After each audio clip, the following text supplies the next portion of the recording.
Joining us, chief political reporter for the Atlanta Journal-Constitution and MS Now political contributor Greg Bluestein. Jake Sherman still with us.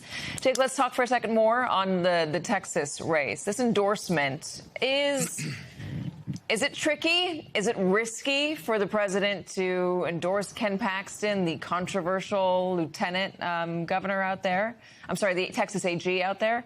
Or is John Cornyn not as popular as he once was? Well, I think both could be true, Katie, at the same time, to be honest with you. It is tricky because, their public polling has been all over the place in this race. Most polls have it as a 2 or 3 point race between Cornyn and Paxton. And furthermore, the real concern is that Paxton, who is scandal plagued, Katie. I mean, we don't have to go through all of the things that are in Ken Paxton's past. They've been litigated. They've been all over the place. He is going to get into a race against James Tallarico, a dynamic, young, very well-funded Democratic nominee and state representative. And that's going to be a very tough race. Now, Texas is still red. Let's not forget that. Greg could talk about Georgia, which has turned the corner, is no longer a reliably red state. Texas has been reliably red for a very long time. It is getting bluer, potentially. It is not purple. It is red. So the Republicans should still win. Now, the bigger issue here is that the entire Senate Republican political operation has been oriented toward attacking Ken Paxton for the last several months. So now they're going to have to turn on a dime and spend hundreds of millions of dollars boosting Ken Paxton, or not. Or maybe just say, we're not going to win the seat, we're not going to spend the money, but I don't think that's going to happen. I think they're going to have to spend the money.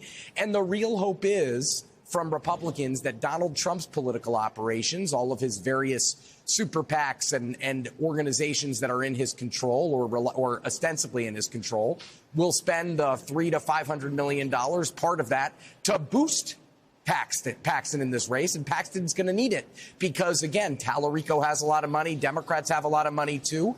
So and there's no doubt that John Cornyn is not as popular as he once was. He likes to point out he's been a reliable vote for Trump. He's voted with Trump 99% of the time. All of that is true. But he's been in office for a long time. His work on gun legislation did hurt him with some elements of the Republican base.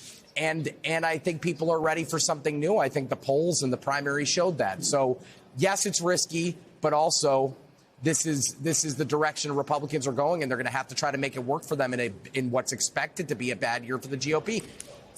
So as Jake was saying, I think the money that they're going to have to spend out there potentially could have a real effect on what we're seeing in Georgia.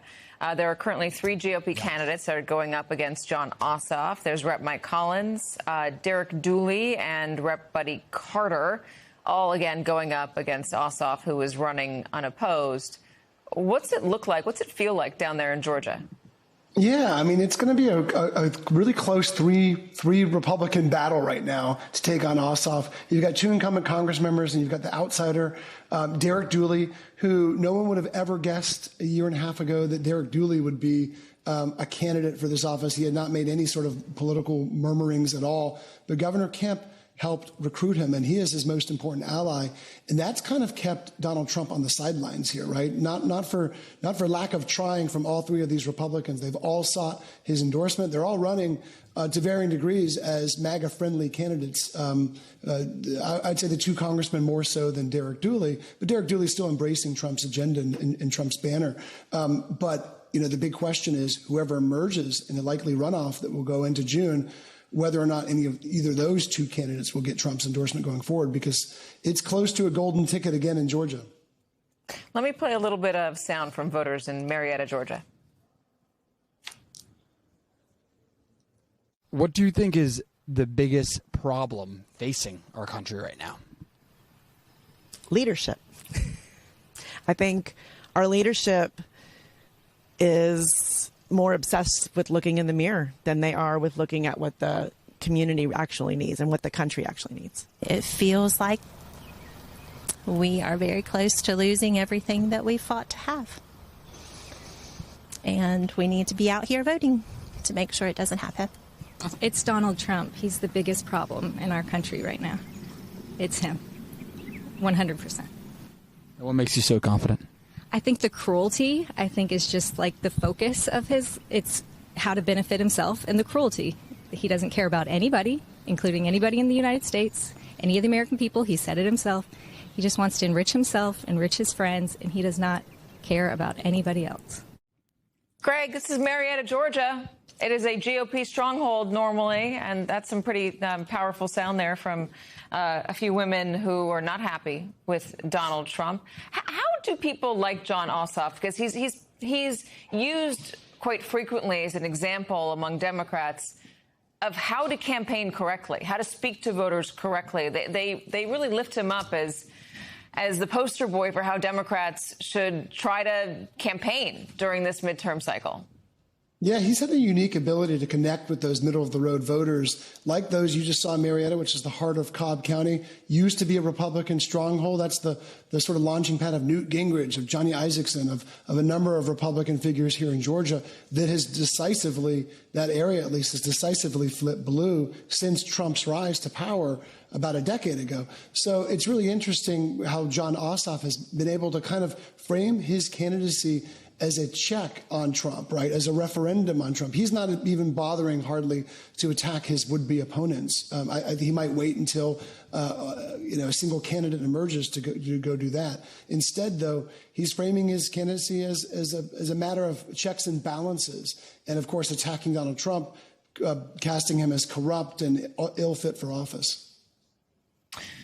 All right, final question. And this one's on Kentucky. Thomas Massie is running for his own political life down there in the primary. That is today, Jake. And what's interesting about it is not that Thomas Massie has been outspoken against Donald Trump. That is interesting.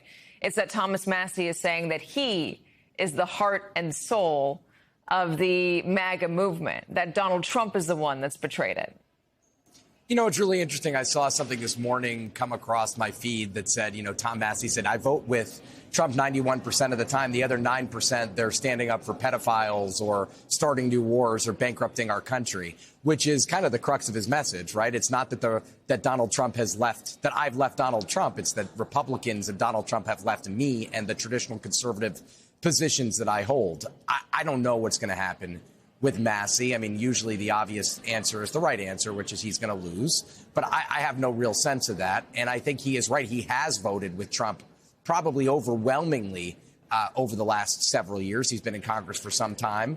But it's a fascinating race in which there has been so much money spent. And this is what it looks like, Katie, when Donald Trump goes against you. You just have a barrage of money and you just try to hope to keep up.